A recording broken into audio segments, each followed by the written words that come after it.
Oi gente, hoje é dia 14 de junho e eu estou iniciando mais um vlog de leitura aqui no canal. Esse é o sexto vlog de leitura que eu faço e nós estamos no sexto mês do ano. Então quase todos os meses desse ano eu lancei pelo menos um vlog de leitura. Eu acho que só janeiro que eu não gravei nenhum. Estou empenhada nesse tipo de vídeo, tô com vontade de gravar. Tem vários livros que eu tô lendo que eu acho que seriam interessantes de ter esse tipo de conteúdo, então eu vou continuar gravando. E na verdade eu já tinha combinado comigo mesma de que quando eu lesse o meu próximo livro do Stephen King, eu iria gravar um vlog de leitura, assim como eu gravei de Carrie, que foi o primeiro livro do autor que eu li. E o próximo na ordem cronológica, então, é Salem, que foi publicado em 1975. É inspirado em Drácula, do Bram Stoker. E o antigo título desse livro aqui no Brasil era A Hora do Vampiro. E aí a Suma trouxe ele de volta como Salem. Eu tô lendo esse livro agora em junho porque eu tô fazendo uma leitura coletiva junto com a Ebony. Na verdade, não é exatamente uma leitura coletiva, a gente tá só lendo juntas e discutindo, né, à medida que a gente vai lendo. E eu já li 150 páginas desse livro, bastante coisa, mas ele tem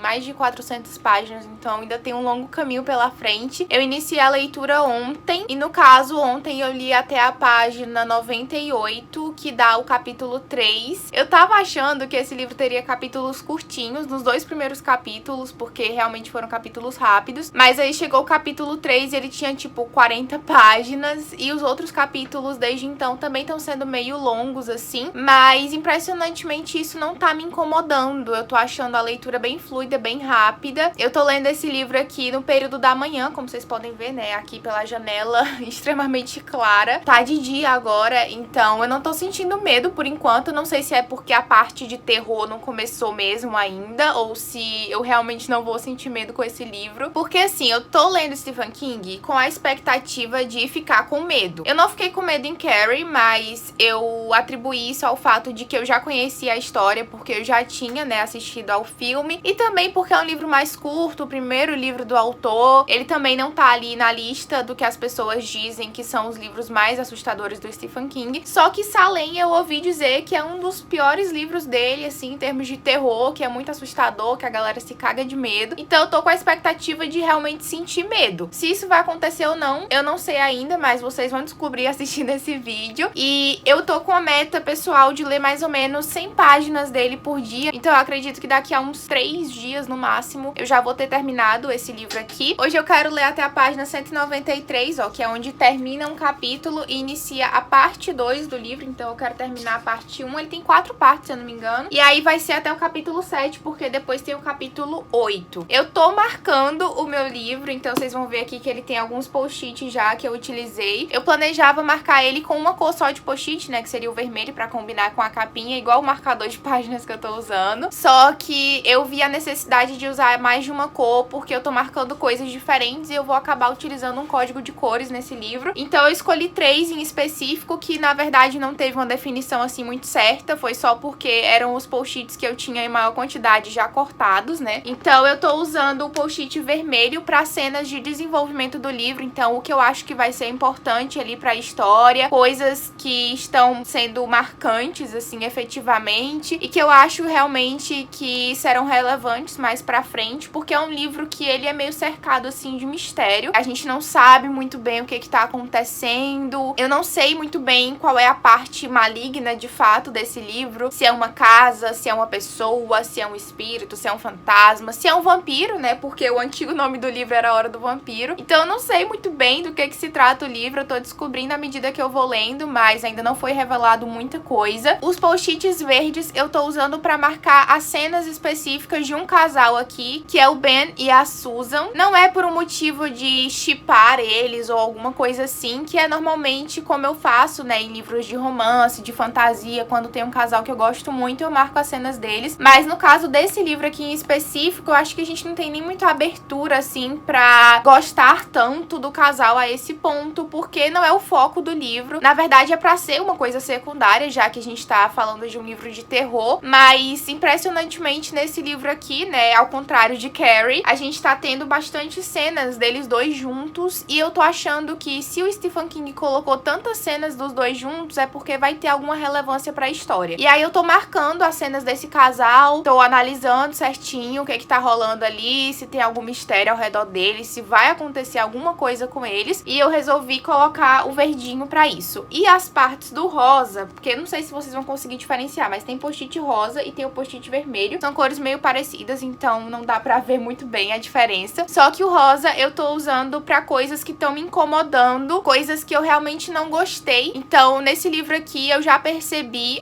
mais do que Carrie, apesar de Carrie, se eu não me engano, também ter algumas cenas desse tipo. Mas nesse livro aqui, eu tô percebendo ainda mais uma presença muito marcante de cenas muito preconceituosas, de expressões preconceituosas, tanto machismo quanto homofobia e etc. Então, eu tô marcando essas partes que eu não gosto, porque eu quero sempre lembrar que é um aspecto negativo do Stephen King. Eu sei que esse livro foi escrito em 1975, que não é exatamente uma época de aceitação e de conscientização das pessoas, mas ainda assim eu acho que não pode passar em branco, não pode passar batido. Então eu tô marcando essas partes que me incomodam, sim. Também tem uma cena aqui em específico que eu marquei com o post-it rosa que me incomodou, né? Não sei se é uma cena que vai ter relevância ou não pra história, mas foi uma cena que me incomodou, assim, no sentido de eu me sentir mal, me sentir triste, que foi uma cena de um cachorrinho que ele foi encontrado espetado nas grades de um cemitério, uma coisa assim. Então, quando mexe com o animal, eu já fico muito triste, e eu quis marcar também pra sinalizar, né, essa parte em específico. Então, esse tá sendo, por enquanto, meu método de marcação. Pode ser que, não sei, daqui pra frente eu precise marcar com outras cores, outras cenas, não sei o que vai acontecer, mas inicialmente tá sendo isso. Esse é um livro que eu acho que vai ser muito sangrento, sabe, com muitas mortes. Não sei ainda, mas já tá começando a rolar umas coisas assim meio tensas. Nada que me dê medo, na verdade tá me deixando curiosa pra saber qual é a grande problemática do livro. E eu vou explicar pra vocês mais ou menos o que tá rolando, da forma como eu entendi, porque ainda não estou totalmente situada. Esse é um livro que ele tem muitos personagens diferentes, então realmente é difícil decorar o nome de cada um deles, saber quem que se trata. Eu tô assim um pouco perdida nessa parte, confesso, mas vou tentar explicar o básico, geralzão da história pra vocês. Aqui então a gente tem uma cidade chamada Salem, que é uma cidade pequena de 1.300 habitantes mais ou menos, e logo no início do livro, aqui nos primeiros capítulos, a gente sabe que a cidade sumiu do mapa, assim como outra cidade próxima, que eu não lembro o nome, mas começava com M. Foram cidades que sumiram, ou seja, os habitantes abandonaram a cidade, vazaram dali e ela ficou abandonada e virou uma cidade fantasma. E a gente tem ali no início do livro um homem e um garoto que aparentemente eles saíram dessa cidade e por algum motivo eles têm alguma ligação com essa cidade, mas a gente não sabe exatamente o que aconteceu, não sabe o nome desse cara, o nome desse garoto, não sabe o que rolou, por que eles saíram da cidade e etc. A gente só sabe mesmo que o garoto tá sendo assombrado por pesadelos e que o cara tá preocupado com ele, uma coisa assim. Não revela muita coisa mesmo nesse primeiro capítulo, né, nessa primeira parte. E depois a gente volta no tempo, lá pra setembro de 1975, quando a cidade ainda tava povoada, ainda tava tudo normal. E a gente acompanha um escritor chamado Ben Mears, não sei falar o nome dele direito, que tá chegando nessa cidadezinha pra fazer uma pesquisa pro novo livro dele. E ele escolheu essa cidade em específico porque ele já morou lá vários anos antes, quando ele era criança. Ele passou 4 anos morando lá junto com a tia dele. E ele tem uma lembrança muito forte em relação a essa cidade, principalmente por causa de uma casa em específico, que eu acredito que seja essa construção aqui da imagem. Eu não sei se isso aqui é uma casa ou é um cemitério, não sei muito bem do que se trata, mas a gente pode perceber na capa que tem uma casa, tem uma lápide com uma mão, tem umas árvores assustadoras e tem uma pessoinha bem aqui. Então, não sei muito bem quem é quem, mas, né, fazendo teoria já. E a gente pode dizer que os dois maiores eventos, digamos assim, os dois maiores acontecimentos dessa cidadezinha, que se chama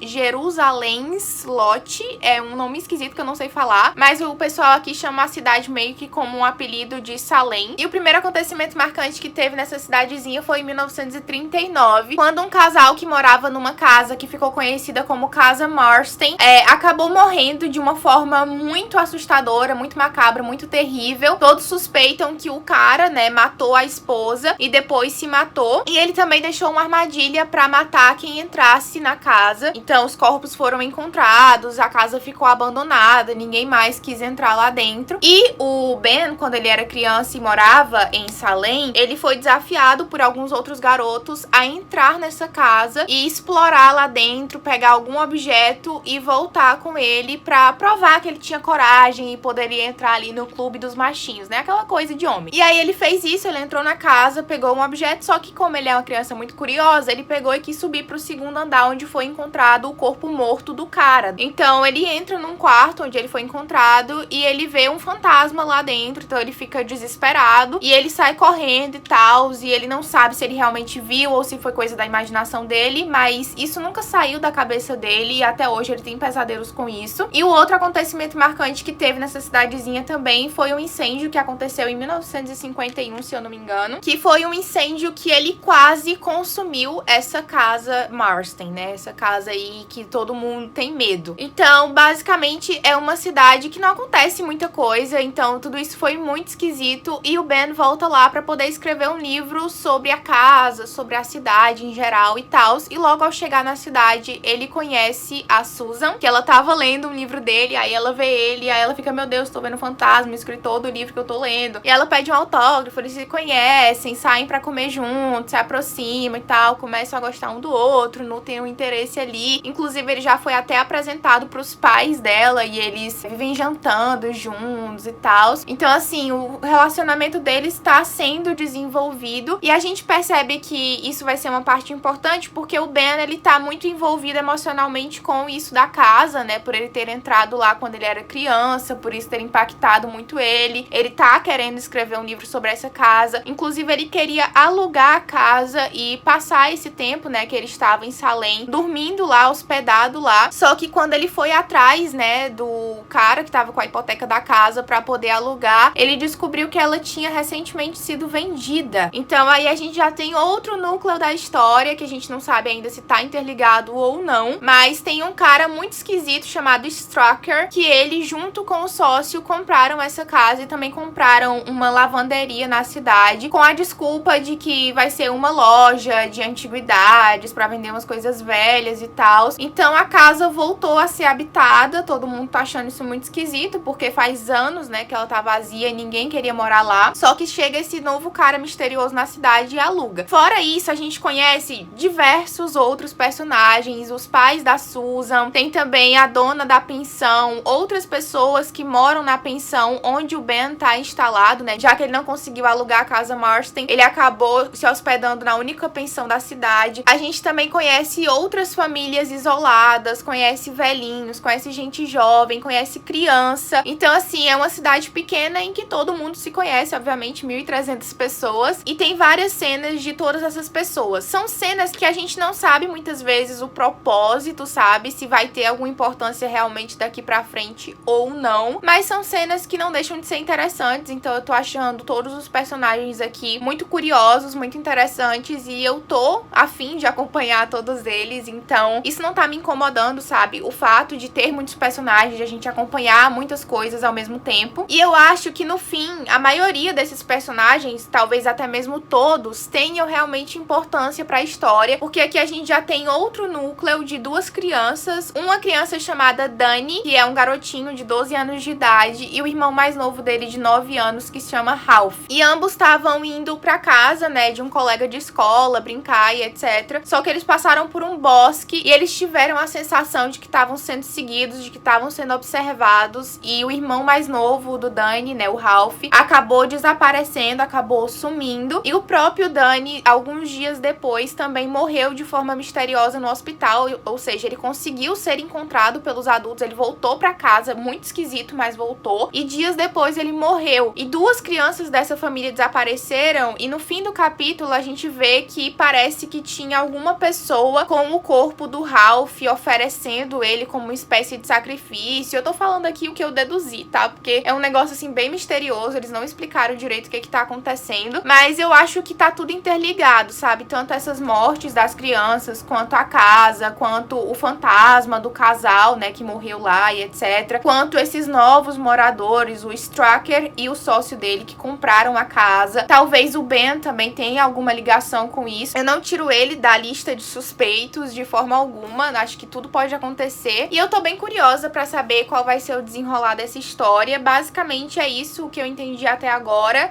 Obviamente tem várias outras coisas acontecendo, eu não falei pra vocês nem de metade dos personagens que tem aqui, mas se eu fosse falar sobre cada um deles, a gente ia passar mais de 1 hora aqui só nessa primeira atualização. Como eu não quero que isso aconteça, eu resumi aqui os últimos acontecimentos, as coisas mais relevantes. E agora eu vou continuar a minha leitura. Eu tô na página 150, então hoje eu já li 52 páginas desse livro e foi super rápido, ele tá fluindo muito bem pra mim. Eu li isso em basicamente 1h10, 1h20 mais ou menos. Então eu acredito que mais 1 horinha ali de leitura eu já bato minha meta do dia, que é chegar até a página 193, como eu falei pra vocês. E quem sabe aí, depois de finalizar essa meta, eu venho aqui fazer mais uma atualização. Se não der certo, amanhã eu volto e atualizo de novo esse vlog com as minhas impressões sobre essa leitura.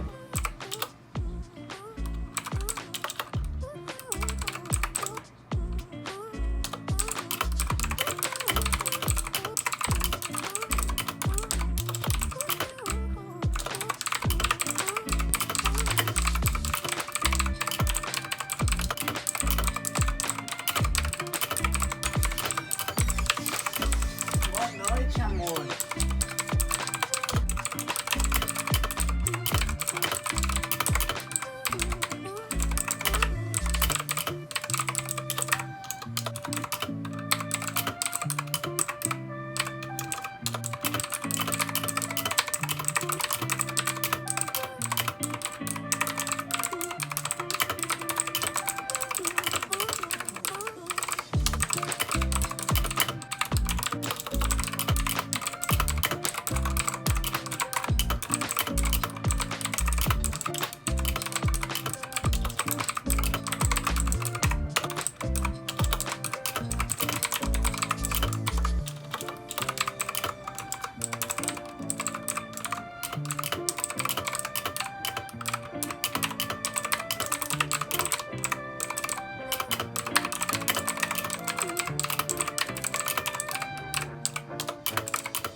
Hoje é dia 15 de junho, segundo dia do vlog de leitura de Salem, do Stephen King, e terceiro dia de leitura desse livro. Ontem eu acabei lendo até a página 193, que era onde terminava o capítulo e iniciava a parte 2 do livro. Então eu consegui bater minha meta. Tô lendo aí essa média de quase 100 páginas por dia desse livro. E hoje eu pretendo ler, então, até a página 302. Então eu vou ler um pouquinho mais de 100 páginas, umas 110 mais ou menos. Na verdade, eu já tô lendo, então eu tô fazendo essa atualização um pouquinho atrasada. Já tô na página 250, então eu tô na metade da minha meta de hoje. Eu li essas 50 páginas em 1 hora, então foi super rápido. O livro tá fluindo muito, muito bem pra mim. E eu espero em mais 1 hora, né, de leitura conseguir bater a minha meta. Desde a última atualização aconteceram várias coisas, mas resumindo, né, as mais importantes delas pra vocês, tá todo mundo virando vampiro na cidade, basicamente. Então é realmente um livro sobre vampiros, como eu tinha, né, especulado na atualização anterior, por causa do título antigo do livro, que era A Hora do Vampiro. Assim, tá numa espécie de cadeia, sabe? Porque o Danny foi o primeiro a ser transformado em vampiro. Aquele menininho que acabou morrendo e tal, que eu falei pra vocês na atualização anterior. E aí, o coveiro, né? O cara que trabalhava enterrando os mortos no cemitério da cidade, que chamava Mike, ele acabou num surto de loucura. Eu não entendi muito bem o que rolou ali. Mas foi, assim, eu acho que a cena mais assustadora do livro até agora, ainda que não tenha me dado medo, mas foi a cena que eu acho que foi a mais tensa, assim, na minha opinião. Ele tava enterrando o garotinho e ele ficou com a sensação de que tava sendo observado e ele ficou com muito medo, então ele começou a rezar, só que à medida que ele rezava, eram como se frases totalmente distorcidas, né, o que seria o contrário de uma reza, eram colocadas por cima, então é como se ele tivesse, sei lá, entoando um cântico satânico, alguma coisa assim, sabe? Então ele começou a fazer isso e aí aí, ao invés de enterrar o corpo do garoto, né, jogar a terra em cima do caixão, ele começou a tirar a terra que ele já tinha jogado. Então ele desenterrou o caixão, abriu ele, e quando ele abriu, ele viu o garoto com os olhos abertos, né, o Danny, o corpinho morto, só que tava com os olhos abertos e ele ficou hipnotizado por aquilo e acabou assim o capítulo. E aí depois a gente vê uma cena em que o Matt, que ele é um professor da cidade, já um idoso, assim, eu acho que ele tem uns 60 anos, ele foi pra um bar, né, porque ele não tava conseguindo dormir direito, ele foi pro bar da cidade, ele encontrou o Mike lá, e o Mike tinha sido um ex-aluno dele, então ele viu que ele tava com um aspecto meio esquisito, foi pra perto dele e começou a puxar conversa. O Mike falou que não tava se sentindo bem há uns dias já, que ele não tava conseguindo dormir durante a noite, que ele passava o dia inteiro dormindo e acordava de madrugada, ou seja, já tá aí uma indicação de que é um vampiro. E ele falou também que não tava conseguindo comer nada, que ele tentou ir pro bar beber pra ver se melhorava, mas que também não tava conseguindo. Aí o Matt até achou que ele tava drogado, só que ele falou que não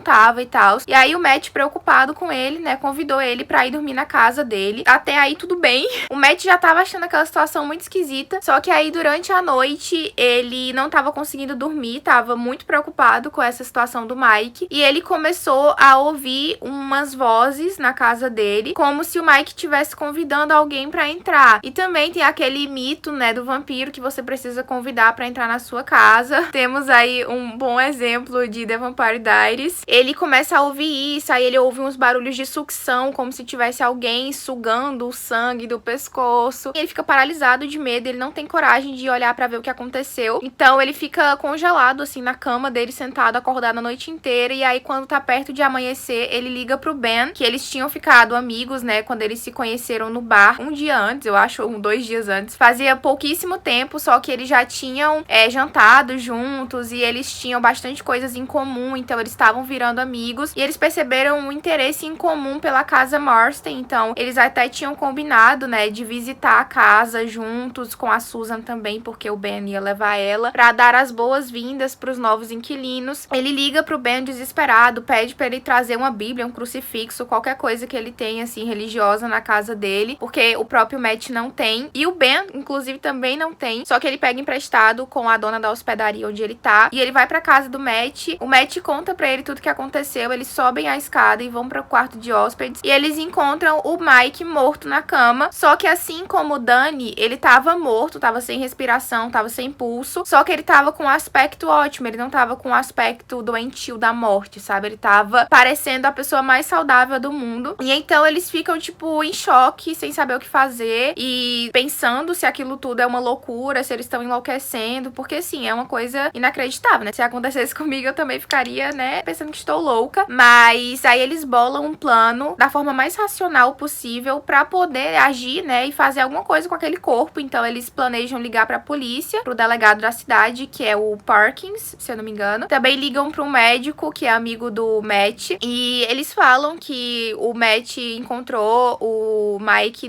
na noite anterior no bar, viu que ele tava meio estranho, meio mal, e convidou ele pra dormir na casa dele. E quando foi no dia seguinte, eles tentaram acordar ele, não conseguiram, ligaram pra polícia e pro médico, e foi essa a explicação. Só que depois disso, também acontecem outras coisas. Quando o Ben vai embora, né, da casa do Matt, ele vai pra hospedaria, dorme, no dia seguinte ele acorda, e ele acaba sendo atacado pelo Floyd. Eu não lembro o nome completo dele, é alguma coisa, Tibbins Floyd Tibbins, eu não sei o nome dele, mas ele era o ex-namorado da Susan, né, antes de o Ben chegar na cidade, etc. Eles tinham um rolo, e ele tava muito mal, porque a Susan não queria mais saber dele, etc. E ele ataca o Ben, só que todo mundo fala que ele não é disso. O Ben acaba muito machucado, vai parar no hospital, porque ele tava desmaiado. Daí, a Susan chega em casa, ela encontra a mãe dela, e a mãe dela conta pra ela sobre o passado do Ben, né, que ela tinha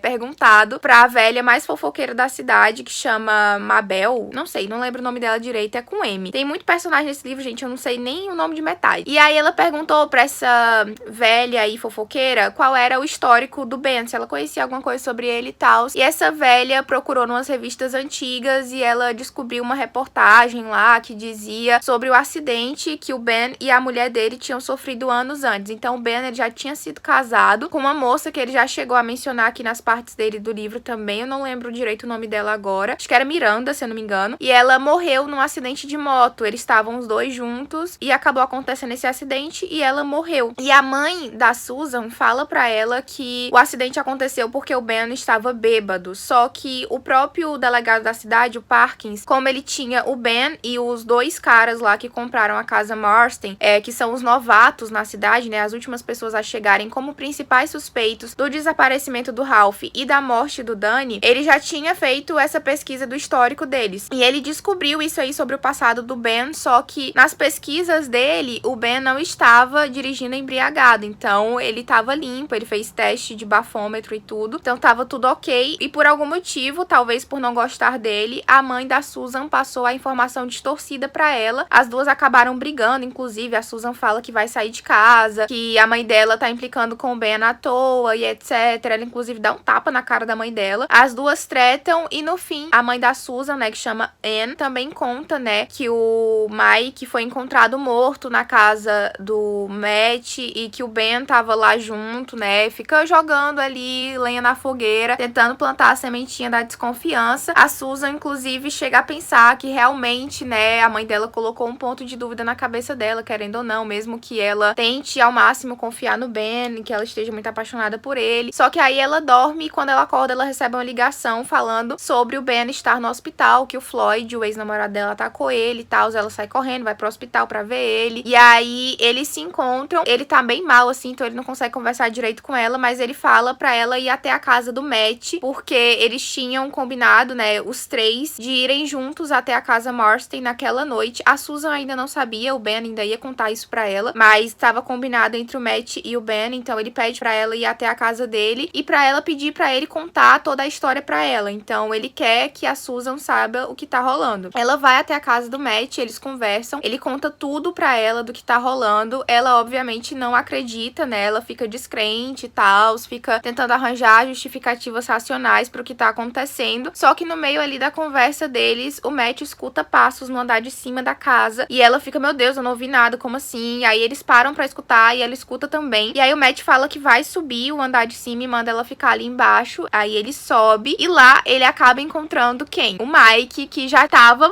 morto, teoricamente, né? Mas não tava morto, ele na verdade tinha virado um vampirão. Então ele aparece ali no quarto e aí o Matt, ele tá usando um crucifixo, porque ele não é católico, mas depois desse rolê aí com os vampirão, ele se agarrou ao que ele podia ali pra se proteger, entendeu? Então ele pega o crucifixo e fala que desconvida o Mike a ficar na casa dele, porque ele tinha convidado, né, ele pra entrar antes. Então ele fala que desconvida e que expulsa o Matt, não sei o que, e o Matt, ele é meio que expulso, assim, jogado pra fora pela janela. Só que antes disso ele fala que ele vai morrer, que o Matt vai morrer. Ele fala, não sei o que, você vai morrer, professor. E aí a Susan, ela escuta lá de baixo a voz, né, do Matt falando que expulsa o Mike e a voz do Mike, só que numa voz meio demoníaca, assim, nada humana, ela descreve sobrenatural, falando que ele vai morrer. E logo em seguida o Matt tem um infarto. Então a Susan liga pra ambulância, liga pro hospital, pro médico, pra ele ser internado, pra cuidarem dele, etc. E aí, depois disso, ela vai visitar o Ben no dia seguinte e conta pra ele tudo que aconteceu na casa. Ele fica argumentando com ela, fala que também tava tentando olhar por um sentido racional, mas que pelo sentido racional nada daquilo fazia sentido e que o único sentido era mesmo o dos vampiros. E aí termina o último capítulo que eu li com o Ben falando que vai visitar o Floyd, né, que é o ex-namorado da Susan, que atacou ele na cadeia, porque ele achou esquisito o fato de ele ter atacado ele com sobretudo, óculos de sol, chapéu e luvas no meio do dia, num sol quente. Então ele fala que o Floyd parecia muito incomodado com o sol e que achou aquilo estranho. E aí os dois ali, né, compartilham o pensamento de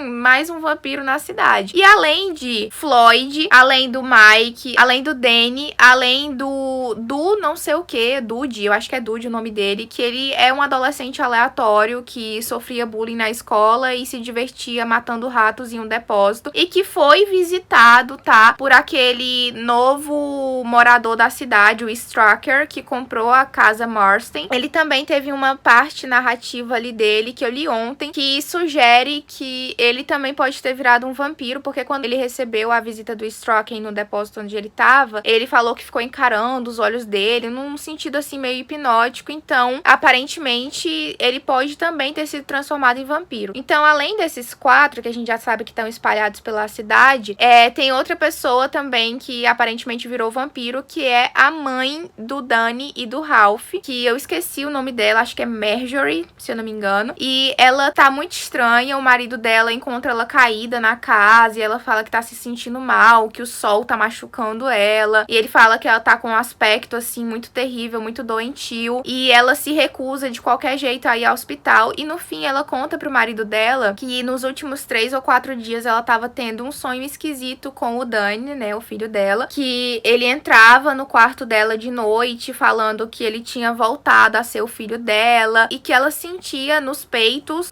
como se fosse um bebê sugando leite, sabe? Só que no caso seria um vampirão chamado Danny sugando o sangue dela. Provavelmente ela virou vampiro também, e toda a cidade está virando vampira e os vampiros vão se multiplicar ainda mais e no fim todo mundo vai morrer, né? Essa é a minha teoria. Eu não sei se sobrará alguém vivo no final deste livro, mas enfim, não atingi a minha meta de hoje ainda, faltam 50 páginas, eu quero atingir o mais rápido possível porque eu tenho muita coisa pra fazer no dia de hoje, então eu vou parar essa atualização por aqui e vou retornar pra minha leitura. Provavelmente não vou voltar hoje ainda pra atualizar esse vlog, tá? Mas amanhã eu volto com mais atualizações pra vocês. Falei que não iria mais atualizar esse vlog hoje, mas eu terminei minha meta e eu preciso vir aqui comentar logo o que aconteceu e também com uma teoria que eu estou bolando aqui na minha cabeça. Na verdade, é uma teoria que não tem muitas provas, não tem muito fundamento, mas é uma coisa que eu pensei e eu queria deixar registrado aqui. Mas primeiro, falando pra vocês o que rolou nessas últimas 50 páginas que eu li, o Ben, o Matt e a Susan combinaram de que eles iriam entrar em contato com o Jimmy, que é o médico lá do hospital, o médico que tratou o Matt, o médico que eles também chamaram pra examinar o corpo do Mike, e eles contariam tudo pra ele, e o Jimmy, ele meio que não acreditou, ele ficou descrente, né, igual a todo mundo que ouve essa história, mas ele aceitou ir com o Ben até a casa dos Glick, que é a família do Danny e do Ralph, e eles iriam até lá pra pedir a autorização dos pais dele pra exumar o corpo do Danny, porque é o único que restou. Todos os outros corpos das pessoas que foram declaradas mortas, né, mas que na verdade viraram vampiros depois de morrer, sumiram misteriosamente dos necrotérios, dos cemitérios, de todos os lugares e sumiram, tipo, na cara das pessoas e ninguém viu, ninguém sabe o que aconteceu. Então, teoricamente, só sobrou o corpo do Danny que foi enterrado, mas na verdade não foi, só que quando eles foram na casa pedir autorização, eles descobriram que a mãe do garoto, que eu falei pra vocês que eu tinha suspeita de que tinha virado vampira, eles viram que ela morreu. Então,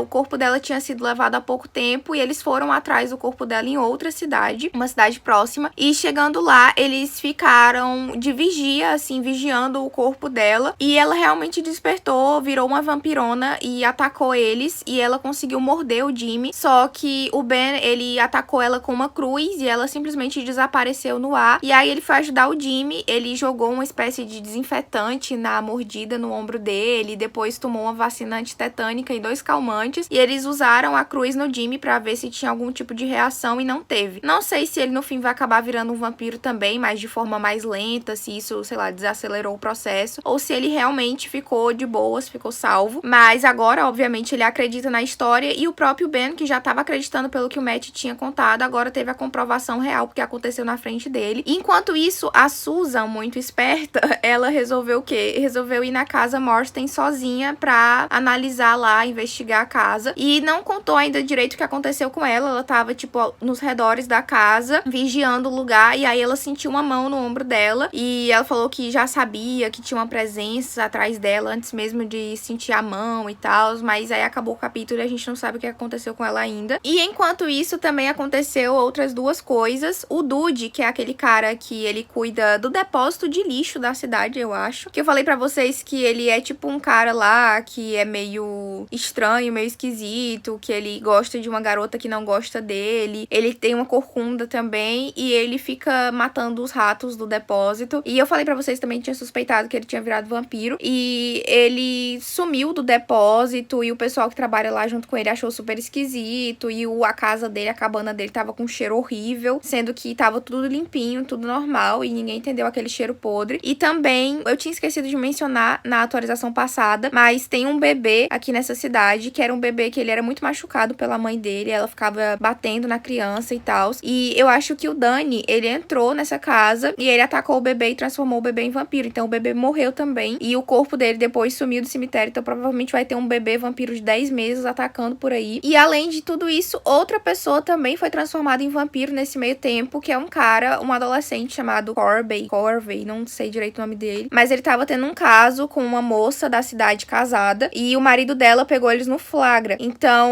o marido dela não matou ele nem nada do tipo, mas falou que era pra ele fugir da cidade, ir embora da cidade, senão ele ia matar ele. E aí, quando ele tava saindo, né, da casa lá, onde ele foi pego no flagra, um dos caras que comprou a casa Marston, sem ser o Strucker, que era o que a gente já tinha visto esse tempo todo, que é o careca lá, o outro sócio dele, o Barlow, eu acho que é esse o nome, ele apareceu finalmente e ele apareceu durante a noite, então eu acho que ele é um vampirão mesmo. Talvez o Strucker não seja, porque ele aparece durante o dia constantemente, então não faria sentido, né, sendo que os vampiros não gostam de sol, mas o Barlow aparece e aparentemente ele meio que transforma, né, o Corvey em vampiro também. Não mostra o processo da pessoa sendo transformada, mas mostra o encontro e mostra que a pessoa tá sendo claramente manipulada pelo vampiro e que ela tá indo na onda dele, tá ficando meio hipnotizada e conta que nos olhos do vampiro vê não sei o que e tal. Então já dá pra deduzir que ele também foi transformado em vampiro, ou seja, tá todo mundo sendo transformado em vampiro. E também aconteceu outra coisa que é o que deu base pra minha teoria, porque assim, tem o Mark, eu acho que é Mark, não é Mark,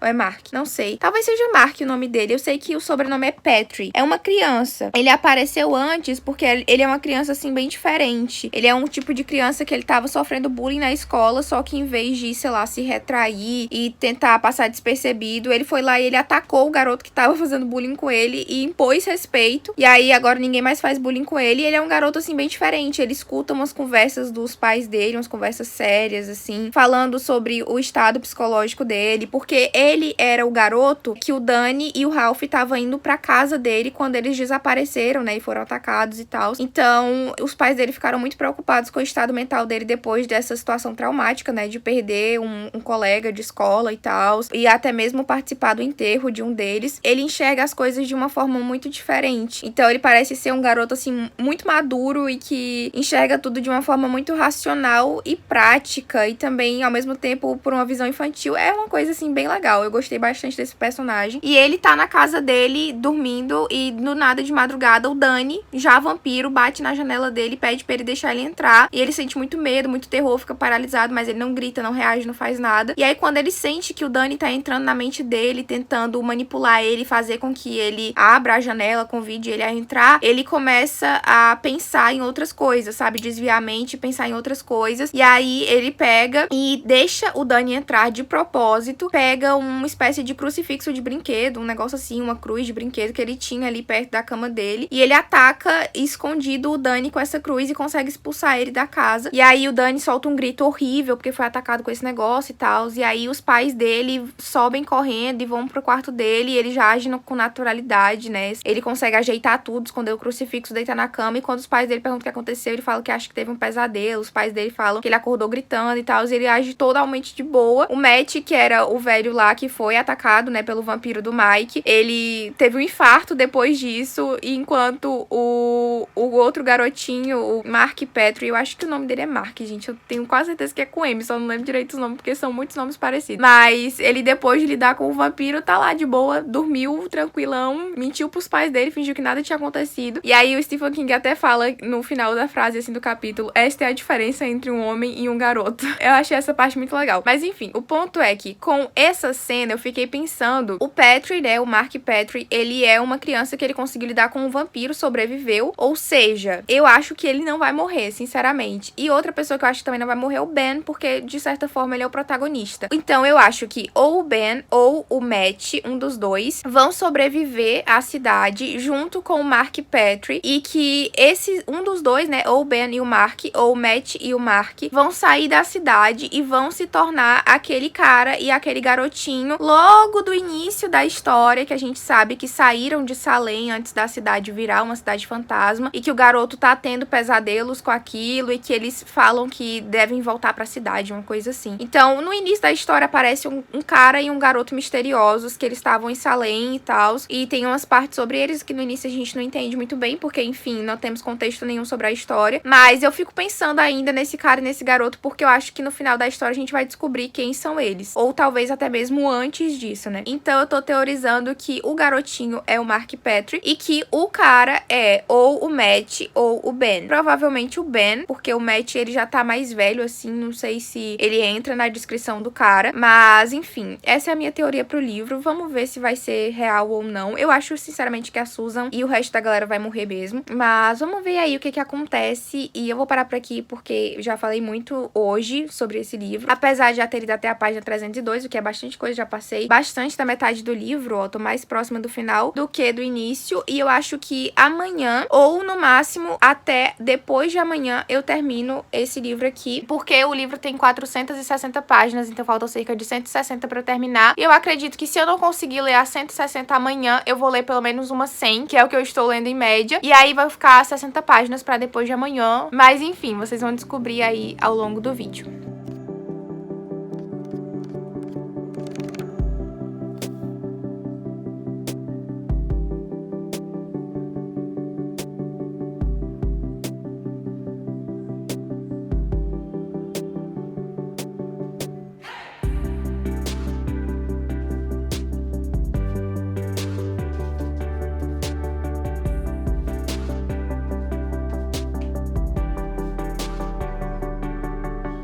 Oi gente, hoje é dia 17 de junho e eu tô aqui pra atualizar esse vlog. Eu não atualizei ontem, infelizmente, mas eu não li hoje ainda. Então eu tô vindo aqui pra atualizar mesmo sobre o que eu li ontem. E aí depois de eu ler, eu venho aqui e atualizo vocês mais uma vez. Eu acho que além dessa, nós vamos ter mais uma atualização e depois a última atualização que eu sempre faço, que é um tempo depois que eu já terminei o livro, eu me arrumo, venho aqui falar direitinho sobre o geral da história. Então acho que com essa a gente vai ter mais 3 atualizações. A última provavelmente vai ser curtinha, não sei. Mas enfim, vamos focar no que interessa. Sobre ontem, então, eu li da página 303, porque eu tinha lido até a 302 no dia anterior. Então eu li da 303 até a página 374. Não consegui ler as 100 páginas que eu queria, porque ontem eu tive que sair. E aí eu passei a maior parte do dia fora e também fazendo uma prova da faculdade. Como eu não leio esse livro de noite, acabou que eu fiquei sem tempo, assim, no dia mesmo, no geral, pra focar na leitura dele, mas eu consegui ainda ler 70 páginas e eu tô bem satisfeita com isso. Agora faltam menos de 90 páginas pra eu terminar o livro e com certeza eu vou tentar terminar ainda hoje. A última coisa que eu falei pra vocês na última atualização, eu acho que foi sobre a Susan estar tentando entrar na casa Marston, e aí apareceu alguém, colocou a mão no ombro dela e ela levou um susto, mas esse alguém era o Mark, e ele é um garotinho, acho que ele tem uns 12 anos de idade, mas como eu falei pra vocês, ele lida com essa história de vampiros de uma forma super madura. Ele é muito diferente, assim, das outras crianças. Então ele foi até a casa também pra poder investigar, pra poder vigiar o Stracker, que, enfim, ele tá suspeitando dele. E aí ele encontra a Susan lá, ele percebe que ela tá com estaca, então ele supõe que ela também sabe da existência dos vampiros. E aí ele vai lá conversar com ela pra sugerir de os dois unirem forças e entrarem na casa juntos. E é isso que eles fazem. Então eles entram na casa, só que logo depois que eles entram, eles são nocauteados pelo Stracker, porque ele tinha saído com o carro, mas foi tudo pra enganar eles. Então, quando ele fingiu sair e eles acreditaram que a casa estava vazia e invadiram, o Stracker voltou, pegou eles de surpresa por trás e nocauteou os dois. A Susan, ele levou pro porão, que é onde fica o verdadeiro vampiro, porque o Stracker, ele é humano, mas o vampiro mesmo é o Barlow, né, o tal do sócio dele, e como tava de dia, ele tava dormindo. Então ele dorme no porão, provavelmente em um caixão ou algo do tipo, e o Stracker levou a Susan pra lá, enquanto o Mark, ele levou pra parte de cima da casa, no quarto onde ocorreu aquele assassinato, que o Ben viu o corpo pendurado lá na janela e etc. E aí ele amarrou o Mark de uma forma, assim, super elaborada, a corda passando pelo corpo inteiro dele, e que se ele movesse errado, ele poderia acabar se enforcando. Então ele deixou o Mark preso lá e saiu pra ir atrás, né, cuidar da Susan, porque já tava anoitecendo, faltava tipo 1 hora pra anoitecer, e quando anoitece, o Barlow acorda. E aí o Mark, ele agiu de uma forma assim super calma, super fria, e ele pensou num truque de mágica que ele tinha visto num livro do Houdini, que era um mágico dessa época, uma coisa assim. E ele falava que pra escapar de cordas, o truque era você se mover muito lentamente e deixar o seu suor também fazer com que a sua pele escorregasse pelas cordas. E além disso, no momento que você estivesse sendo amarrado, você teria que segurar a respiração para ficar com seu corpo tenso e expandir os músculos. E aí, quando você já tivesse amarrado, você soltava, e aí você ia meio que diminuir um pouco e as cordas iam ficar mais frouxas, ia sobrar mais espaço. Então, o Mark fez tudo isso e ele conseguiu realmente se soltar das cordas, mas ele passou muito tempo, ele teve que agir de uma forma muito fria, muito calma, com toda a delicadeza e o cuidado possível. Então, ele conseguiu se soltar, mas já tava muito próximo de anoitecer e o Barlow já ia acordar. Então, ele ficou esperando o Stroker voltar pro quarto dele, arrancou um pé da cama de ferro, uma coisa assim, e aí ficou esperando ele atrás da porta. Quando o Stroker entrou, ele golpeou ele, e golpeou até supostamente matá-lo, né? Ele acreditava que tinha matado ele. Então, ele desceu correndo pra salvar a Susan, mas quando ele tava chegando perto do porão, ele percebeu que já tinha anoitecido e ele ouviu a voz do Barlow e a Susan pedindo socorro, e o Barlow falou que ia pegar ele também. Então, o Barlow sabia que ele tava ali, e aí ele ficou congelado de medo, também sentiu um grande impulso de descer, porque, enfim, os vampiros meio que seduzem as pessoas. Só que ele conseguiu escapar dessa hipnose, né, desse negócio que eles têm, e saiu correndo, fugiu, e teve que deixar a Susan pra trás, porque senão ele ia morrer também, mas a Susan acabou sendo transformada em vampiro. Eu suspeitava desde o início que ela não ia sobreviver. Na minha opinião, os únicos que vão sobreviver são o Mark e o Ben. Eu continuo achando isso, e vamos ver aí o que vai ser. Talvez no lugar do Ben seja o Matt, não sei. Mas o Mark, em nenhum momento eu achei que ele fosse realmente morrer ou ser transformado em vampiro. E depois disso, o Stephen King narra várias partes, vários personagens diferentes que foram apresentados pra gente, que moram nessa cidade, e a gente percebe que aos poucos todos eles estão sendo transformados em vampiro. Então, apenas aquele grupo seleto que já sabe da existência dos vampiros tá realmente se protegendo contra eles. E o Mark,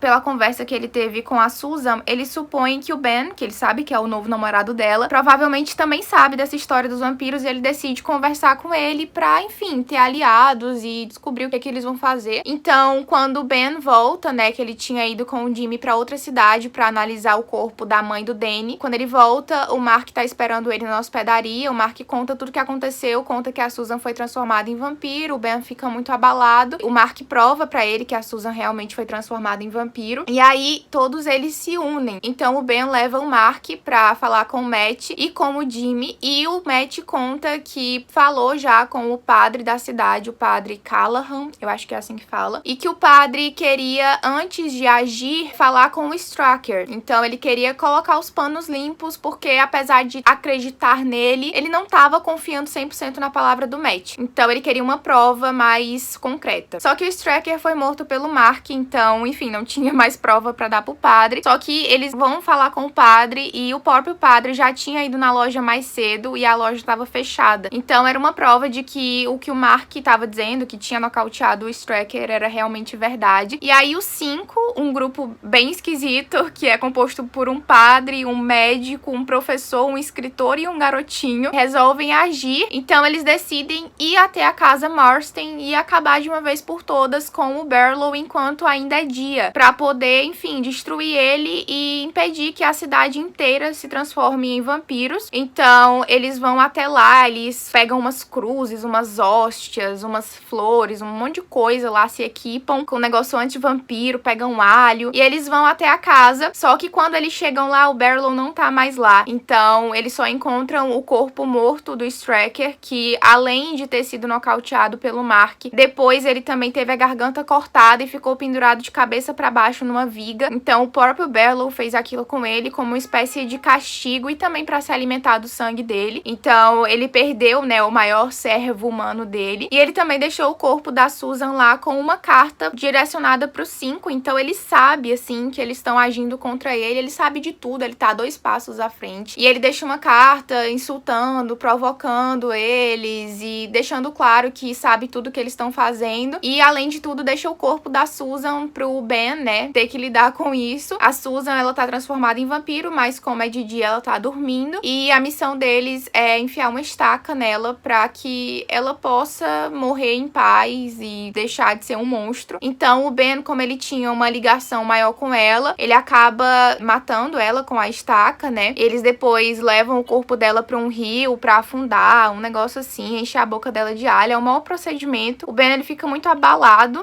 principalmente porque pouco tempo antes ele tinha perdido a esposa dele também, né, num acidente de moto. Então, ele fica muito abalado com a morte da Susan e ele quer atacar o Barlow imediatamente, mas ao mesmo tempo ele tá muito descrente, sabe? Porque parece que eles estão lutando contra algo invencível. E depois disso, eles acabam saindo da casa e vão planejar outra forma de atacar o Barlow, de acabar com ele antes que ele infernize a cidade inteira. E esse basicamente é o núcleo principal da história. Como eu disse pra vocês, tem muitos personagens nesse livro, tem muita coisa acontecendo ao mesmo tempo, só que os outros personagens, como eles são mais secundários, você percebe que você apenas acompanha enquanto eles vão percebendo, alguns deles, né, que a cidade tá esquisita, que a cidade não está movimentada, que as pessoas estão sumindo, não estão aparecendo pra trabalhar, que as pessoas não estão andando mais na rua durante o dia. Então, tem alguns personagens que eles estão estranhando essa situação e tem outros que estão apenas sendo transformados em vampiro de uma forma ou de outra. E a gente vai acompanhando também esse processo ao longo do livro. Eu não vou narrar aqui porque, enfim, eu passaria 3 horas aqui pra falar de todos os personagens que aparecem nessa história. Mas o ponto é que, apesar de aparecerem tantos personagens e tantas coisas ao mesmo tempo estarem acontecendo, todas as partes do livro são interessantes. Tudo que o Stephen King narra é extremamente incrível, num sentido de que você não consegue parar de ler porque você quer saber o que tá acontecendo, o que vai acontecer. A escrita desse homem é muito impecável e eu já tô louca pra ler outros livros dele, pra ser bem sincera com vocês. Já tô pensando aí em encaixar o terceiro da ordem cronológica, que a Ebony me disse que é o Iluminado, se eu não me engano. Eu vou olhar depois certinho na minha listinha, que eu anotei a ordem cronológica de todos pra poder saber. Mas assim, já tô ansiosa pra pegar o próximo livro desse autor ainda esse ano e, se tudo der certo, vai ter vlog de leitura também. Nem terminei esse, já estou falando vlog de leitura do próximo. Mas enfim, é isto. Estou na página 374. Hoje vou ler até a 460 e vou finalizar essa história. Estou muito ansiosa, mas no momento eu preciso sair de casa e eu só vou iniciar minha leitura quando eu voltar. Então talvez eu não atualize esse vlog ainda hoje. Talvez eu venha aqui amanhã pra falar sobre o que eu li hoje. Pode ser que isso aconteça, pode ser que não. Vamos esperar aí os próximos episódios pra descobrir.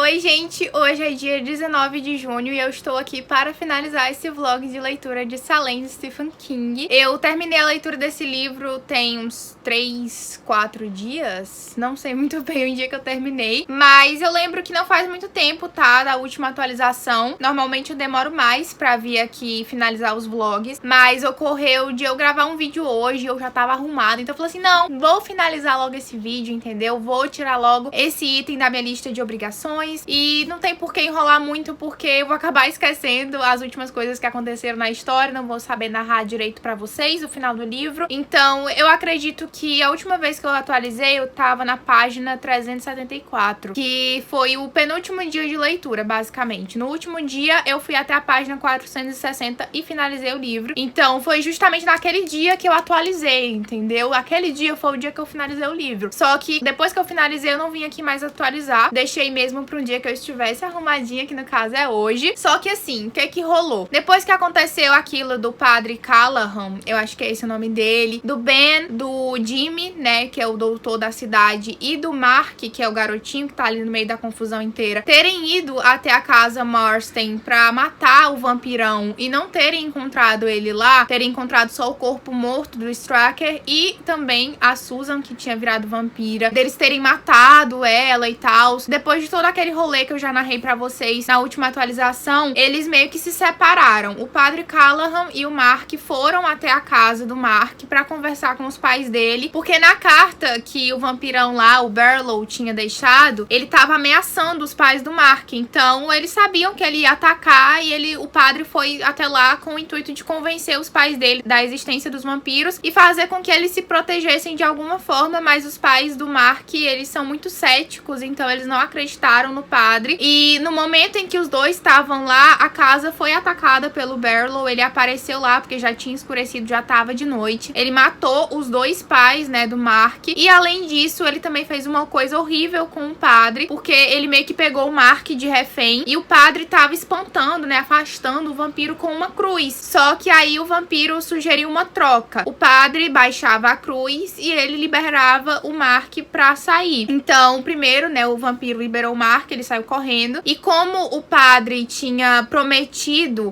baixar a cruz, ele teve que cumprir. Só que ele hesitou, sabe? Ele não confiou na própria fé dele. Porque meio que seria, se ele baixasse a cruz, se ele não tivesse um artefato pra lutar contra o vampiro, seria fé contra fé, sabe? E o padre hesitou, e aí o vampiro conseguiu atacar ele por causa disso. E ele até fala que se o padre tivesse abaixado a cruz logo, se ele não tivesse hesitado, ele com certeza teria conseguido expulsar ele dali. Mas como ele hesitou, meio que não confiou muito na própria fé, ele conseguiu subjugar o padre. Só que a vingança dele, no caso, foi meio que, não sei se foi exatamente transformar o padre em um vampiro. Eu não entendi muito bem essa parte, mas eu sei que ele não transformou ele em um vampiro, porque o padre parece não sentir a necessidade de sangue, não ter presas, não queimar a luz do dia, nem nada do tipo. Só que o padre foi transformado em algo impuro, sabe? Ele acho que ele foi marcado, alguma coisa assim, porque o Barlow obriga o padre a beber do sangue dele. Então, sangue de vampiro corre nas veias do padre, mas ele não é muito bem um vampiro assim, sabe? É como se ele fosse mais um subordinado do Barlow. Então, ele foi transformado em um ser impuro e graças a isso ele não consegue entrar em uma igreja, ele não consegue ter contato com coisas religiosas. E o Barlow meio que só fez isso pra acabar com a vida dele, sabe? Pra fazer com que um padre não tivesse mais contato com o próprio objeto ali da fé dele. Então, ele liberou o padre depois disso. O padre, inclusive, saiu da cidade. Ele tava muito destruído, assim. Você percebe que isso abalou muito ele emocionalmente. Então, ele vai embora da cidade sem dar satisfações pra ninguém. Ele nem procura mais, assim, os outros que estavam junto com ele, né? Nessa luta contra o vampiro. Então, eles nem sabem o que aconteceu com ele. Só o Mark, que deixou ele pra trás, sabe que o Barlow fez alguma coisa com ele, mas eles não sabem o que. Então, o Mark vai correndo e vai até o hospital, onde o Ben, o Matt e o Jimmy estão, porque o Matt, depois do infarto, ainda tá internado. E lá ele encontra eles e conta tudo o que aconteceu, conta que os pais dele estão mortos. E foi a primeira vez que o Mark demonstrou, assim, ser realmente uma criança, porque até agora ele tinha agido de uma forma muito racional, muito madura, tava lidando com tudo com extrema frieza, assim, de uma forma muito melhor do que os próprios adultos. Mas depois que os pais dele morreram, ele, óbvio, ficou muito abalado, muito chocado, começou a chorar, e ele finalmente pareceu a criança que ele é. E depois disso eles percebem, né, que eles perderam o padre, que eles têm uma pessoa a menos agora ali no esquadrão dele contra vampiros, e eles decidem que eles precisam agir, que eles precisam fazer alguma coisa, que quanto mais eles esperarem, mais pessoas o Barlow vai transformar em vampiros e pior vai ficar pra eles. Então eles decidem que no dia seguinte eles vão agir. Óbvio que vai ser só o Jimmy, o Mark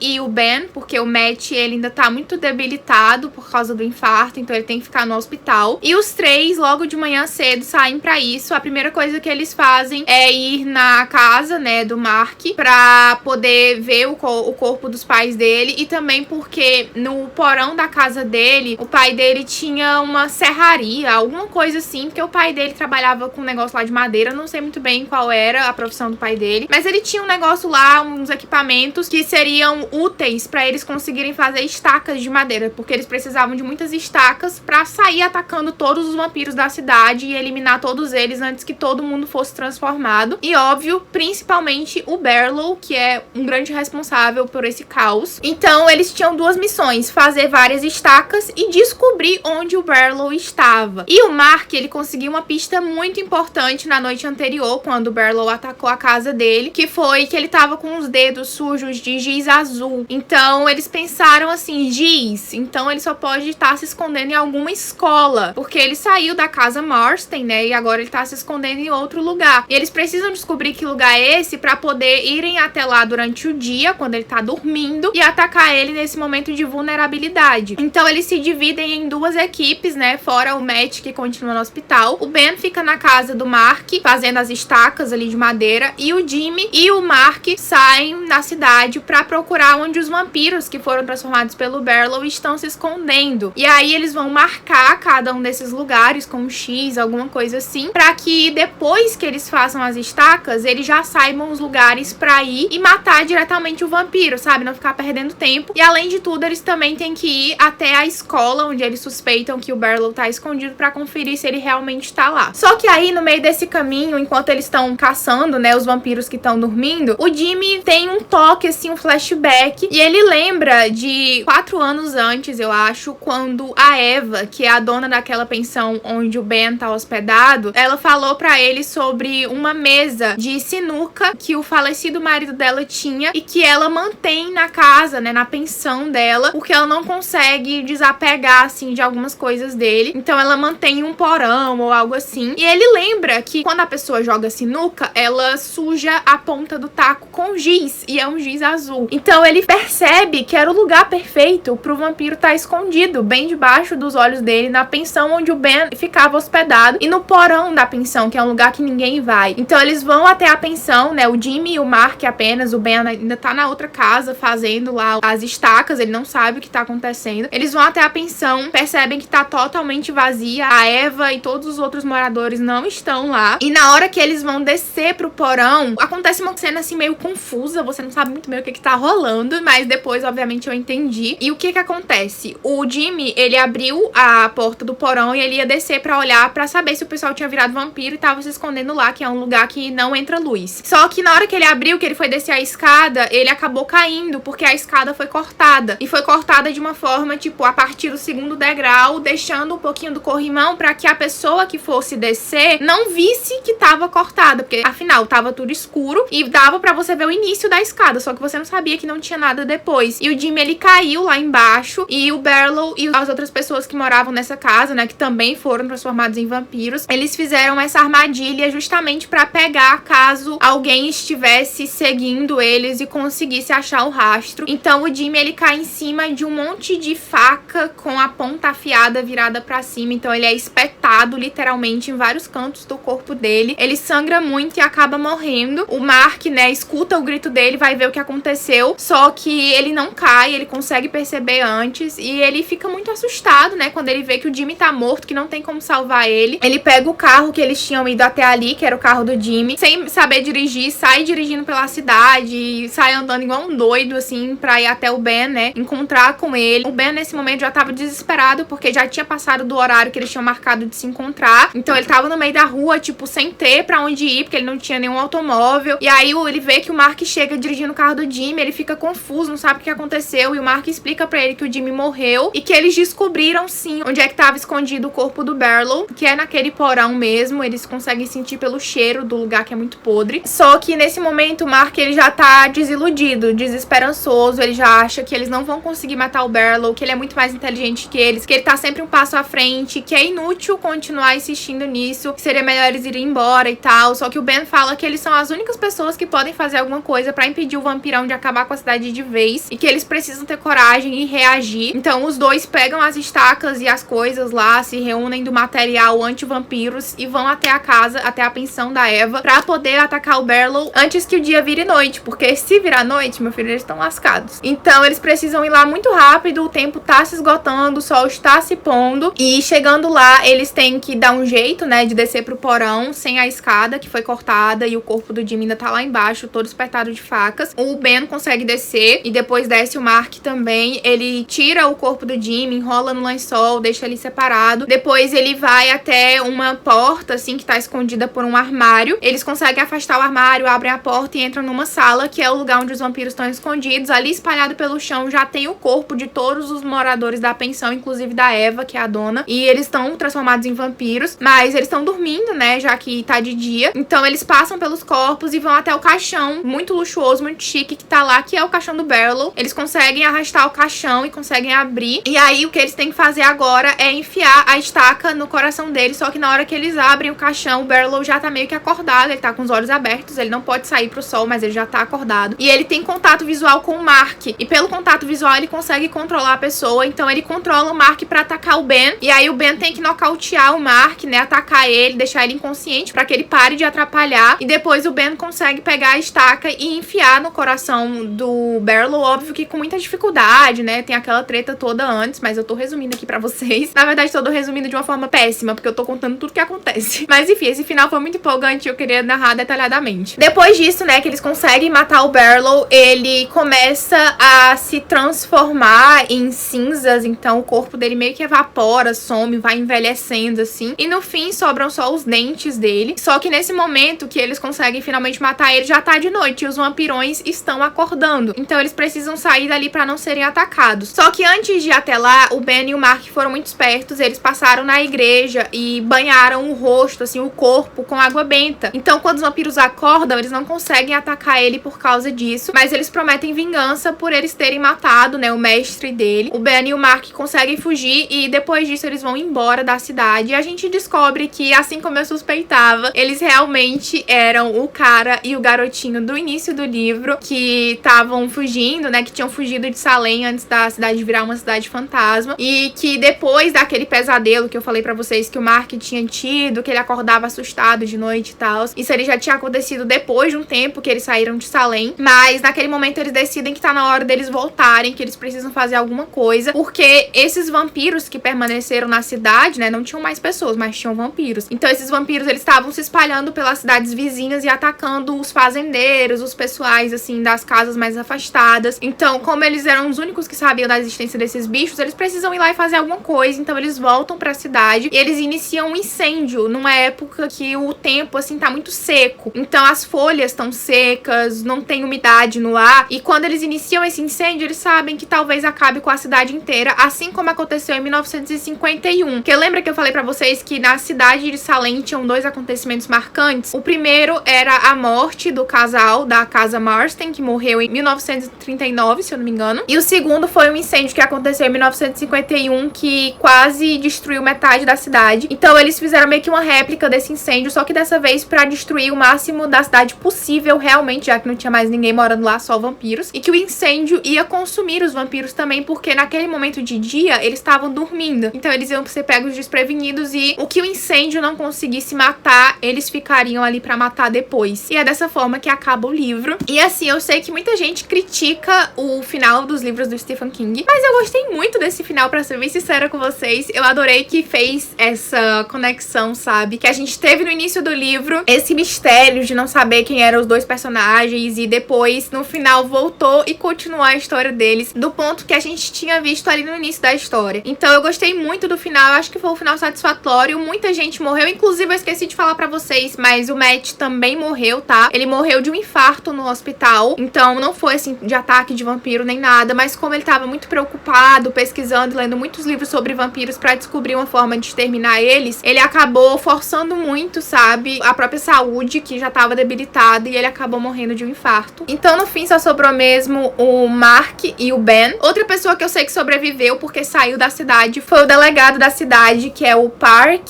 Gillespie. O nome dessa galera eu não sei falar, tá? Mas enfim, o delegado da cidade conseguiu fugir porque ele desconfiou que tinha algo estranho acontecendo. Ele não queria ficar ali pra descobrir, sabe? Ele foi esperto. Não quis saber da explicação que o Ben e o Mark foram dar pra eles, porque óbvio que depois que todo mundo morreu e ficou só os dois, eles foram procurar o delegado pra pedir alguma ajuda. E o delegado falou assim, não, galera, não precisa me contar o que está rolando, entendeu? Eu não quero saber, inclusive já tô de saída e recomendo que vocês façam o mesmo. Então ele deu no pé, escapou, fugiu e saiu vivo. Mas, enfim, apesar de muita gente ter morrido, apesar de eu não ter sentido medo, que na verdade eu considero uma coisa boa, esse foi um livro muito, muito bom. Eu só li 2 livros do Stephen King, mas esse aqui foi o melhor deles. Eu dei 4,5 estrelas pra esse livro, não dei ainda as 5 estrelas, tá? Porque eu tô guardando as 5 estrelas pra It a Coisa. Aí vai que eu leio It a Coisa e não é 5 estrelas, gente, vai ser uma decepção. Mas eu estou guardando as 5 estrelas porque, apesar desse livro aqui ter sido muito bom, eu acho que esse autor tem muito potencial e que ainda vai ter muita coisa muito melhor pra vir por aí. Então, enfim, 4,5 estrelas é uma nota ótima perfeita, maravilhosa, tá? Zero defeitos. Não se iludam achando que eu não gostei de alguma coisa desse livro, porque eu gostei de tudo. Óbvio que tem várias partes aqui, né, que foram incômodas, que eu achei ofensivas, que eu achei preconceituosas mesmo, mas eu marquei essas partes com o post-it rosinha. Eu não sei se vocês vão conseguir diferenciar aqui, tá? Eu acabei tirando os post-its verdes que eu tinha colocado, não sei se eu já tinha falado pra vocês antes, mas eu tinha colocado alguns post-its verdes pra marcar o casal, porque eu achei que eles iam ter alguma relevância, mas depois que a Susan morreu eu percebi que não ia ter, então eu tirei os post-its verdes e deixei só os vermelhos e os rosinhas. Os vermelhos pra marcar o desenvolvimento da história e os rosinhas pra marcar as partes que eu não gostei, que eu achei ofensivas, preconceituosas ou que eu achei tristes, pesadas, assim, de alguma maneira, tipo um marido batendo na mulher, tipo a morte de um cachorrinho, enfim, algumas coisas desse tipo. E enfim, apesar dessas partes, eu achei o livro muito bom. Eu entendo que foi um livro escrito em 1975, que é uma época ainda mais preconceituosa do que hoje em dia, mas ainda assim me incomodou, então eu quis marcar e sinalizar que existe isso nesse livro, mas a meia estrela que eu tirei não foi exatamente por isso, tá? Não tem um motivo, na verdade, pra eu ter tirado meia estrela desse livro, foi só birra mesmo e medo de dar uma nota muito alta ainda no início do projeto de lendo os livros do Stephen King. E eu acho que é isso, gente, que eu tenho pra falar pra vocês. Eu amei o livro, amei os personagens, amei essa história, assim, que envolve uma cidadezinha pequena, que não acontece muita coisa e que do nada as pessoas começam a assumir, e que tem uma história de um assassinato em uma casa misteriosa e assustadora, e aí o surgimento de vampiros. Enfim, eu gostei de conhecer esses personagens, de conhecer essa história, essa cidade. Eu acho que eu tô muito satisfeita com tudo que eu encontrei nesse livro. Eu tô cada vez mais empolgada pra ler coisas do Stephen King. Minha vontade no momento é, assim, já pegar o Iluminado, entendeu? Mas, assim, vou me controlar, tá? Vou me segurar um pouco. Eu tenho outras prioridades de leitura. Não posso me afobar e já sair lendo tudo que eu tô com vontade. Mas, com certeza, tá? Vai sair a leitura de O Iluminado ainda esse ano de 2021. Provavelmente lá pro mês de outubro, ali na época do Halloween. E se vocês gostaram desse vídeo, assim como vocês gostaram de Carrie a Estranha, comentem muito aqui embaixo, que aí eu já vou saber, já vou querer gravar o vlog de O Iluminado, já vou soltar esse conteúdo aqui pra vocês no canal também. Eu espero que vocês tenham gostado, tenham curtido aí acompanhar essa minha jornada lendo mais um livro do autor. Caso vocês tenham gostado, não se esqueçam de dar um like, se inscrever aqui no canal e ativar o sininho de notificações pra ficar sabendo sempre que eu postar vídeo novo. Como eu já disse, comentem aqui embaixo o que vocês acham de Salem, caso vocês já tenham lido. Qual a opinião de vocês sobre esse livro, se é o melhor livro do Stephen King que vocês já leram, ou se vocês acham um livro muito, muito bom, mas não é o melhor do autor, se vocês acharam ruim, porque assim, vai que aconteceu, né? Não vou julgar ninguém. E recomendem os melhores livros que vocês acham do Stephen King, vai, eu quero saber tudo aí. E também, antes de finalizar esse livro, eu quero muito agradecer a Ebony, que foi minha parceira de leitura, que aceitou fazer esse buddy read aí junto comigo, que eu achei muito, muito legal, gente. Foi a primeira vez que eu li um livro assim, em conjunto com outra pessoa, conversando ao longo das páginas, enquanto a gente ia lendo. E foi muito bom, porque a gente pôde trocar teorias, trocar opiniões, falar o que a gente tava achando e tal. E a gente também ficou com medo, né, de ficar assustada e de ser um livro de muito terror, então a gente ia sofrer juntas. Mas no fim, nenhuma de nós ficou com medo, deu tudo certo, foi ótimo, maravilhoso. Então, muito obrigada, Ebony, por ter topado. Você é perfeita, maravilhosa. Eu vou deixar o Instagram da Ebony, tá, linkado aqui embaixo pra vocês. Ela tem um Instagram literário maravilhoso, que eu tenho certeza que se vocês forem lá olhar, vocês vão curtir muito e seguir essa mulher perfeita. Também, é claro, vou deixar as minhas redes sociais aqui pra vocês. O meu Instagram e o meu Twitter estão aparecendo aqui na tela e tem link de acesso pra eles no box de descrição, então é só clicar lá, me seguir e ficar por dentro de todas as novidades. Caso vocês queiram comprar alguma coisinha na Amazon, no Submarino, na Shoptime ou na Americana, seja algum livrinho de Stephen King ou qualquer outro produto vendido por esses sites, por favor, compre pelo meu link, que vocês me ajudam muito e não pagam nada mais por isso. Também vou deixar aqui na tela pra vocês o meu link da rede social de lives, pra vocês me seguirem por lá e ficarem atentos de quando eu iniciar uma live de leitura. Muito obrigada por assistir esse vídeo até aqui e até o próximo!